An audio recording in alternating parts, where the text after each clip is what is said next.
I like to think that the way the sun rises over a horse farm and cloaks it in aqua and gold is another one of the reasons why we refer to horse racing as the sport of kings.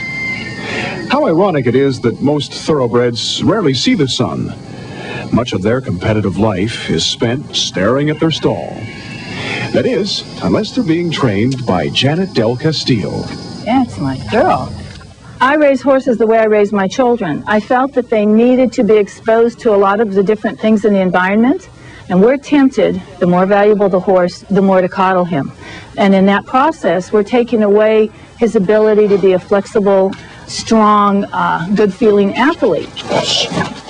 For Janet, home is where a racehorse builds heart.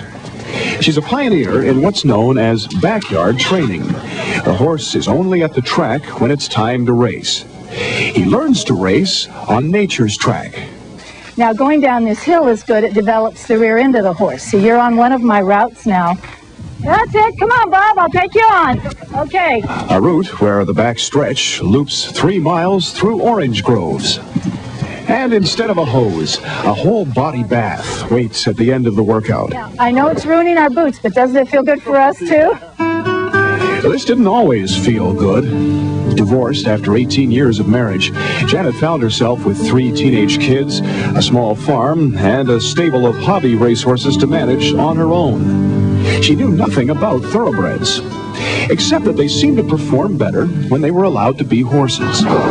And that a lot of the traditional training methods didn't seem to make any sense. And they said, listen, honey, you'll learn. We have to do it this way. So I kept my mouth shut and I watched. Other trainers called her the crazy lady of Winter Haven. But eventually, she learned enough to fill a monthly newsletter. And now every season, the stables at Rancho del Castillo are full as other owners seek her out. Unfortunately, getting a good racehorse is like drilling for oil. You have many, many dry wells before you ever find a well that has all the oil. Janet's gusher came in the unlikely form of First Prediction, a cast-off that she'd purchased from a children's home. I grin whenever I think of her. We were blessed. We were truly blessed. First Prediction would go on to earn $300,000 in winnings. First Prediction is closing relentlessly on the outside. And I've always said it was the 3rd mile in the orange grove that gave her that kind of a finish.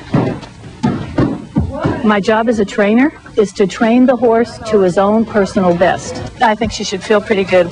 You'll have to shift your saddle when you get it. But allowing him to be horses first, and then every 2 weeks I say, excuse me, will you run your guts out?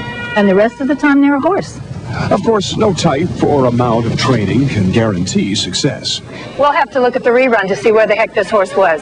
This filly ended up a long way from the winner's circle today. But there are no losers in Janet Del Castillo's stables, because even a bad day ends with a chance to run free. It fills my heart, and I know it's what horses are meant to do. And that's why I feel we can have race horses, and yet we can allow them to be horses. You're a sweetheart, aren't you? Yes, you are.